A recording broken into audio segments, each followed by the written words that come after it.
এবং সাংবাদিক বন্ধুদেরকে অনুরোধ করব, আপনারা বিবেকের কাছে দায়বদ্ধ থাকুন, মালিকের কাছে আর দায়বদ্ধ থাকবেন না। সমাজের কাছে দায়বদ্ধ থাকুন, সমাজের দায়বদ্ধতা আপনারা মিটান, তাহলে আপনাদের সামাজিক যে দায়িত্ব সেই দায়িত্ব পালন করা হবে। আর এখন অন্যায়ভাবে চাকরিচ্যুতি ঘটানোর যদি কোনো বিষয় আমাদের নজরে আসে, আমরা অবশ্যই তার বিরুদ্ধে সোচ্চার হব। আমার ভাই বলছে জাতীয় ঐক্য এবং বর্তমান বাস্তবতা সম্পর্কে যেন দু চার কথা বলি। এই কথাই তো প্রতিনিয়ত বিভিন্ন অনুষ্ঠানে এবং বিভিন্ন বিষয়ে সাক্ষাৎকার দেওয়ার সময় এই কথাই আমি প্রতিনিয়ত তুলে ধরি, যে আমাদের এই জাতির এগিয়ে যাওয়ার প্রাণ শক্তি হচ্ছে ফ্যাসিবাদ বিরোধী জাতীয় ঐক্য। এই জাতীয় ঐক্যকে কোনোভাবেই বিনষ্ট করা যাবে না। কোনো রকমের কোনো ইস্যু সৃষ্টি করে এই জাতীয় ঐক্যে যদি আমরা কেউ ফাটল সৃষ্টি করি, সেটা জাতির জন্য ভয়ানক বিপদ হবে। ফ্যাসিবাদের উত্থান যাতে কোনোদিন আর না হয়, সেজন্য ফ্যাসিবাদ বিরোধী গড়ে ওঠা এই জাতীয় ঐক্যকে আমরা রাজনৈতিক সংস্কৃতি হিসাবে চর্চা করতেই থাকতে হবে।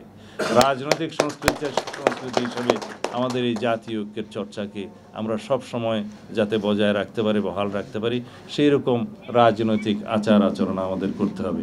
আমরা যেন রাজনৈতিক দলের বিভিন্ন নেতৃবৃন্দের প্রতি আমি আহ্বান জানাই, গুরুত্বপূর্ণ পদে থেকে, দায়িত্ব থেকে জাতির কাছে যখন আপনারা যে কোনো রকমের বক্তব্য তুলে ধরবেন, প্রথমেই আপনাদেরকে খেয়াল রাখতে হবে যাতে ফ্যাসিবাদ বিরোধী জাতীয় ঐক্য কোনোভাবেই নষ্ট না হয়, বিনষ্ট না হয়, ঐক্যে যাতে ফাটল না হয়।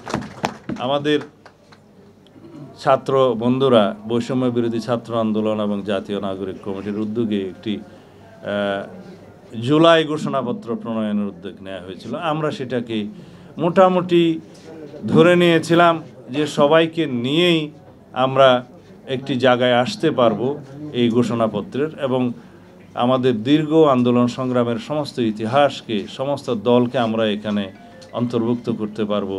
সবার ধারণা এখানে আমরা নিয়ে সেটা প্রণয়ন করতে পারবো।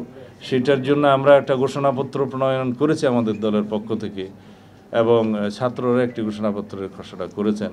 সব কিছু মিল রেখে আমরা এটাকে কিভাবে রাজনৈতিক দলিল হিসাবে শীঘ্র প্রণয়ন করা যায় সেটা আমরা পদক্ষেপ নিচ্ছি, এবং এটার একটা ঐতিহাসিক গুরুত্ব থাকবে, এবং অধিকন্তু এটাকে সাংবিধানিক এবং আইনি এন্ডোর্সমেন্ট বা আইনি বা সাংবিধানিক স্বীকৃতি কীভাবে দেওয়া যায় সেটাও আমরা চিন্তা ভাবনা করছি।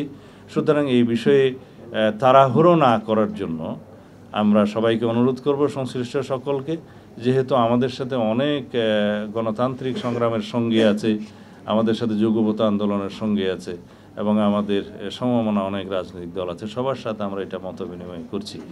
লক্ষ্য একটাই, যাতে জাতীয় ঐক্যমতের ভিত্তিতে আমরা সকল রাজনৈতিক পদক্ষেপগুলো নিতে পারি।